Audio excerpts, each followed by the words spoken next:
ಚಳ್ಳಕೆರೆ ತಾಲೂಕಿನ ತಳುಕು ಹೋಬಳಿಯ ವಲಸೆ ಗ್ರಾಮದ ಪರಿಶಿಷ್ಟ ಜನಾಂಗಕ್ಕೆ ಅಗತ್ಯ ನಿವೇಶನಕ್ಕಾಗಿ 2011ರಿಂದ ಹೋರಾಟ ನಡೆಸಿದರೂ ನಿರ್ಲಕ್ಷ್ಯ ಅಧಿಕಾರಿಗಳಿಂದ ನ್ಯಾಯ ಸಿಗುತ್ತಿಲ್ಲ ಎಂದು ಮಾದಿಗ ಮಹಾಸಭಾ ರಾಜ್ಯಾಧ್ಯಕ್ಷ ಹನುಮಂತಪ್ಪ ದುರ್ಗಾ ಆಕ್ರೋಶ ವ್ಯಕ್ತಪಡಿಸಿದರು.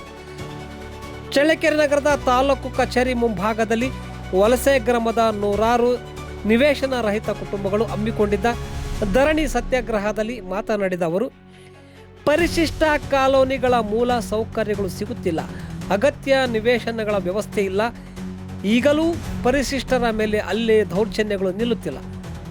ಆಡಳಿತ ಅಧಿಕಾರಿಗಳು ಮತ್ತು ಜನಪ್ರತಿನಿಧಿಗಳು ಬಲ ಇದ್ದವರ ಕಡೆ ನಡೆದುಕೊಳ್ಳುತ್ತಾರೆ.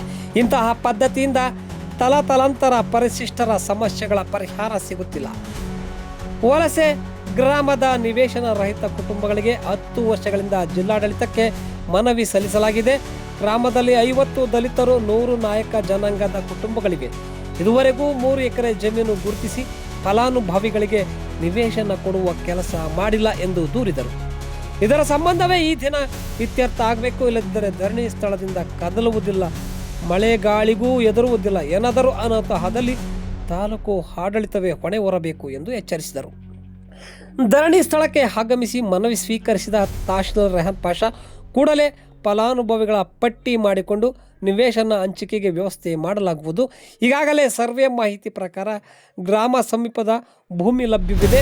1 ಎಕರೆ ಶಾಲೆಗೆ, ಉಳಿದ 6 ಎಕರೆಯಲ್ಲಿ ದಲಿತರು ಮತ್ತು ನಾಯಕ ಜನಾಂಗಕ್ಕೆ ಸಮಾನವಾಗಿ ನಿವೇಶನ ಹಂಚಿಕೆ ಕ್ರಮ ವಹಿಸುವ ಭರವಸೆ ನೀಡಿದ ಬಳಿಕ ಪ್ರತಿಭಟನೆಕಾರರು ಧರಣಿಯನ್ನು ಹಿಂಪಡೆದರು.